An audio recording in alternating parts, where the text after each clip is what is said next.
ಮೊನ್ನೆ ನಮ್ಮ 6 ಸಚಿವರು ಅಧ್ಯಕ್ಷರೇ ಇಲ್ಲಿ ಭಾಷಣ ಮಾಡ್ತಾರೆ ಅಪ್ಪರ್ ಹೌಸ್ ಅಲ್ಲಿ, ಹೇಳ್ತಾರೆ ಈಗ ಅದ್ಯಾವುದು ಕೇಂದ್ರ ಸರ್ಕಾರ ಬೇರೆ 29 ರೂಪಾಯಿಗೆ ಭಾರತಕ್ಕೆ ಅಂತ ಏನೋ ಶುರುವಾಗಿದೆಯಲ್ಲ ಕೊಡ್ತಾವ್ರಲ್ಲ, ಈಗ ಭಾರತಕ್ಕಿನ 29 ರೂಪಾಯಿ ಕೊಡ್ತಾ ಇರೋದ್ರಿಂದ ಕೇಂದ್ರ ಸರ್ಕಾರದ ಎಕ್ಸ್ಚೆಕರ್ ಸಂಪೂರ್ಣವಾಗಿ ಬರ್ಬಾದ್ ಆಗೋಯ್ತದೆ, ದಿವಾಳಿ ಆಗೋಯ್ತದೆ ಅಂತಾರೆ.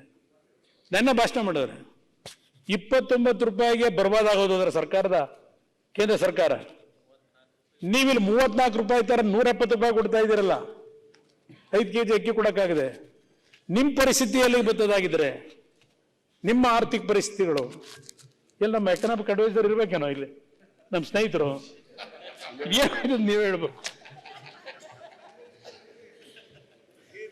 ಏನಿಲ್ಲ, ಸಮಸ್ಯೆ ಹುಟ್ಟಾಗ್ತಾ ಇರೋರು ನೀವು, ನಾವಾಗ್ತಿಲ್ಲಣ್ಣ. ನಿಮ್ಮ ನಿಮ್ಮ ಹೇಳ್ತಿಲ್ಲ ಅಲ್ಲ, ಒಂದ್ ನಿಮಿಷ ದಯಮಾಡಿ ಹೇಳ್ತೀರಿ. ನಾವು ಎಲ್ಲಿ ಕೂಡ ನಮ್ಗೆ ತೊಂದರೆ ಆಗಿದೆ ಆರ್ಥಿಕವಾಗಿ ಅಂತ ನಾವು ಹೇಳಿಲ್ಲ. ಪತ್ರಿಕೆಯವರು ಹೇಳಿದ್ರಿಂದ 58,000 ಕೋಟಿ, ಎಸ್ ಡೆಫಿನೆಟ್ಲಿ ಯಾವುದೇ ಸರ್ಕಾರಕ್ಕೂ ಕೂಡ ಹೊರೆ ಆಗ್ತದೆ ಅಂತ ಹೇಳಿದ್ದೇನೆ. ಹಣದ ಕೊರತೆ ಇಲ್ಲ ಅಧ್ಯಕ್ಷರೇ, ನಮಗೆ ಹಣದ ಕೊರತೆ ಇಲ್ಲ. ನಾವು ಒಳ್ಳೆ ಆಡಳಿತವನ್ನ ನಮ್ಮ ಮುಖ್ಯಮಂತ್ರಿಗಳು ಕೊಡ್ತಾ ಇದ್ದಾರೆ. ಇದು ಸಡನ್ ಆಗಿ ಒಂದ್ ನಿಮಿಷ ಸಡನ್ ಆಗಿ ಒಂದೇ ಸಲ ಆದ್ರಿಂದ ನೋಡಿ, ಜೂನ್ ನಲ್ಲಿ ಸರ್ಕಾರ ಬಂತು, ಜುಲೈನಲ್ಲಿ ಆದ್ರಿಂದ ಸಡನ್ ಆಗಿ ಆಗಿದೆ. ಸ್ವಲ್ಪ ಬೇಕಂತ ನಾನು ಹೇಳ್ತೀನಿ ಕುಮಾರಸ್ವಾಮಿ ಅವರೇ, ನಮ್ಮದು ಟೋಟಲ್ ಎಕಾನಮಿ ಸ್ಟೆಬಿಲೈಸ್ ಆಗ್ತದೆ. There is no problem for the funds. ಅದರಲ್ಲಿ ನಿಮ್ಮ ಸಮುದಾಯ ಏನಿದೆ ಸಂಪೂರ್ಣವಾಗಿ ನನಗೆ ಬೆಂಬಲ ಇದೆ. ನಿಮಗೆ ನೀವೇನು ಹೇಳ್ತಾ ಇದ್ದೀರಿ ಆರ್ಥಿಕ ಪರಿಸ್ಥಿತಿ ಬಗ್ಗೆ, ನನಗೆ ಯಾವುದೇ ರೀತಿಯಲ್ಲಿ ನಮ್ಮ ರಾಜ್ಯ ಸರ್ಕಾರದ ಆರ್ಥಿಕ ಪರಿಸ್ಥಿತಿ ಡೆವಲಪ್ಮೆಂಟ್ ಆಗುತ್ತೆ ಅಂತೇಳಿ ನನಗೆ ಯಾವುದೇ ರೀತಿಯಲ್ಲಿ ಒಂದು ಸಣ್ಣ ಐವಟ್ ಆಫು ಅದರ ಬಗ್ಗೆ ಅನುಮಾನ ಇಲ್ಲ. ಆರ್ಥಿಕ ಪರಿಸ್ಥಿತಿ ನಮಗೆ ಚೆನ್ನಾಗಿದೆ. ಹೇಳಿ ಆರೋಗ್ಯ ಸಚಿವರು. ಬಹಳ ಒಳ್ಳೆ ರೀತಿಯಲ್ಲಿ ಮಾತಾಡ್ತಾ ಇದ್ದೀರಾ. ಕೇಂದ್ರ ಸರ್ಕಾರ ಈಗ ಅಕ್ಕಿಯನ್ನ 29 ರೂಪಾಯಿಗೆ ಮಾರಾಟ ಮಾಡೋದಕ್ಕೆ ಇಟ್ಟಿದ್ದಾರೆ ಅಂತ ಮಾರುಕಟ್ಟೆಯಲ್ಲಿ. ಭಾರತ್ ಬ್ರ್ಯಾಂಡ್ ಅಂತ ಏನು ಹೆಸರಿಟ್ ಮಾಡ್ತಾ ಇದ್ದಾರೆ. ಆದರೆ ಕೇಂದ್ರ ಸರ್ಕಾರ ಸ್ವಲ್ಪ ಬುದ್ಧಿವಂತಿಕೆಯಿಂದ ಯೋಚನೆ ಮಾಡಿದಿದ್ರೆ ನಾವೇ 34 ರೂಪಾಯಿಗೆ ತಗೊಳಕ್ ಕೇಂದ್ರ ಸರ್ಕಾರ ನಾವೇ ಹೇಳಿದ್ದು.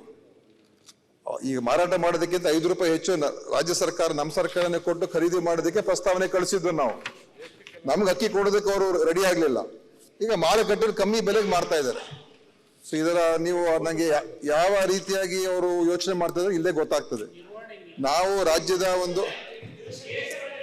ಹೌದ್ರಿ, ಈಗ ನಮ್ಮ ರಾಜ್ಯದ ಜನರಿಗೆ ಅವಾಗ ನಿರಾಕರಣೆ ಮಾಡಿದಾಗ ಅವಾಗ ಇದು ಹೇಳಿರ್ಲಿಲ್ಲ. ಅವಾಗ ನಾವು ಕೇಳಿದಾಗ ಕೊಡುದಿಲ್ಲ ಅಂತ ಹೇಳ್ಬಿಟ್ರು. ಈಗ ಮಾರುಕಟ್ಟೆ ಮಾರಕ್ ರೆಡಿ ಆಗಿದ್ದಾರೆ. ದುಡ್ಡು ಬೇಕು ಅಂತ ಮಾರ್ತಾ ಇದ್ದಾರೆ. ಯಾಕಂದ್ರೆ ಅದು ಅಕ್ಕಿ ನಾವು ಇಟ್ಕೊಂಡು ಏನ್ ಮಾಡ್ಬೇಕು, ಅದು ಕೊಳ್ತು ಹೋಗ್ತದೆ ಅಂತ ಉದ್ದೇಶದಿಂದ ಮಾಡ್ತಾರೆ. ಮಾಡ್ಲಿ, ಅದೇನು ತಪ್ಪೇನಿಲ್ಲ. ಅದು ನಮ್ಮ ರಾಜ್ಯದವರು ಕೇಳಿದಾಗ ಯಾಕೆ ನಿರಾಕರಣೆ ಮಾಡಿದ್ರು? ಮತ್ತೆ 34 ರೂಪಾಯಿಗೆ ನಾವು ತಗೊಳ್ತೀವಿ ಅಂತ ಹೇಳಿದ್ವಲ್ಲ. ಸೊ ಕೇಂದ್ರ ಸರ್ಕಾರದ ಒಂದು ನಮ್ಮ ರಾಜ್ಯದ ಪರವಾಗಿ ಯಾವ ರೀತಿ ಆಲೋಚನೆ ಮಾಡ್ತದೆ ಇದೇ ಒಂದು ಸ್ಪಷ್ಟ ಉದಾಹರಣೆ ಅಂತ ಹೇಳ್ಬೋದು. ಇಲ್ಲ, ಖಂಡಿತ ಸಬ್ಸ್ಕ್ರೈಬ್ ಆಗಬಾರ್ದು. ಯಾವುದೇ ಕೊರತೆ ಹೋಗ್ತದೆ ಅನ್ನೋ ಕಾರಣಕ್ಕೋಸ್ಕರ ಅಲ್ಲ, ಸಾಮಾನ್ಯವಾಗಿ ಈ ದೇಶದಲ್ಲಿ ಇರ್ತಕ್ಕಂಥ ಎಲ್ಲಾ ಜನರಿಗೂ ಅಕ್ಕಿ ಸಿಗಬೇಕು, ಮತ್ತೆ ಎಲ್ಲರೂ ಹಸಿವಿನಿಂದ ಮುಕ್ತವಾಗಿ ಎಲ್ಲ ಜನರಿಗೆ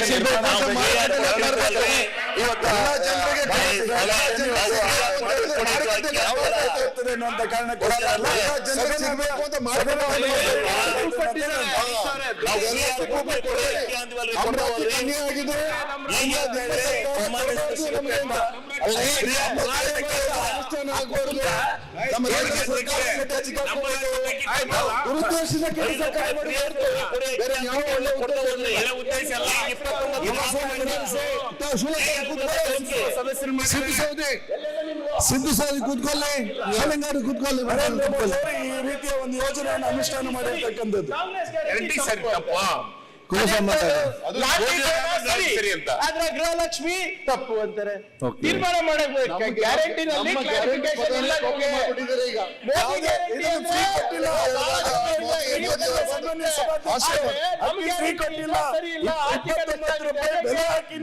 ಕಡಿಮೆ ಬೆಲೆಯಲ್ಲಿ ಅಕ್ಕಿಯನ್ನು ಕೊಡ್ತಕ್ಕಂಥ ವ್ಯವಸ್ಥೆ ಮಾಡಿ. ಉಚಿತ ಕೊಟ್ಟಿಲ್ಲ.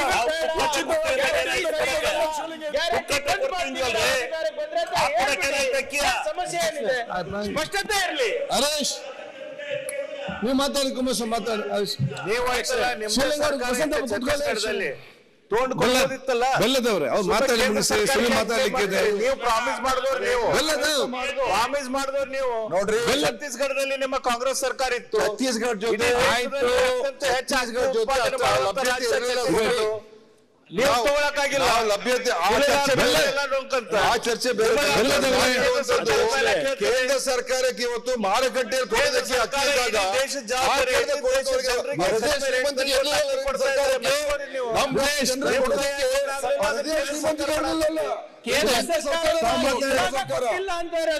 ಕುಮಾರಸ್ವಾಮಿ ಮಾತಾಡಿ.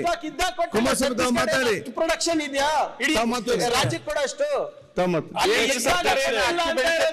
ಕೇಂದ್ರ ಸರ್ಕಾರ ಕೊಡಕ್ ತಪ್ಪು ಗ್ಯಾರಂಟಿಗಳು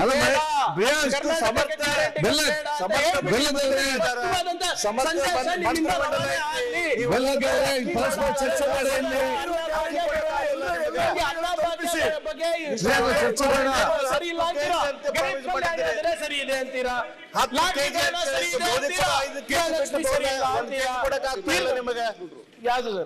ಈಗ ಅಲ್ಲಿ ನಿಮ್ಮ ಮಂತ್ರಿಗಳೇ ಹೇಳ್ಯಾರ, ಪಾರ್ಲಿಮೆಂಟ್ ಎಲೆಕ್ಷನ್ ಆಲ್ ಬ್ಲಾಕ್ ಇವತ್ತು ನಾವು ನಿಲ್ಲಿಸ್ತೀವಿ ಅಂತ ಹೇಳ್ಯಾರ. ಮತ್ತೆ ಮತದಾರರಿಗೆ ನಿಮ್ಮ MLA ಹೇಳ್ತಾರ. ಮೊನ್ನೆ ಒಬ್ರು ಹೇಳ್ಯಾರ ಇಲ್ಲಿ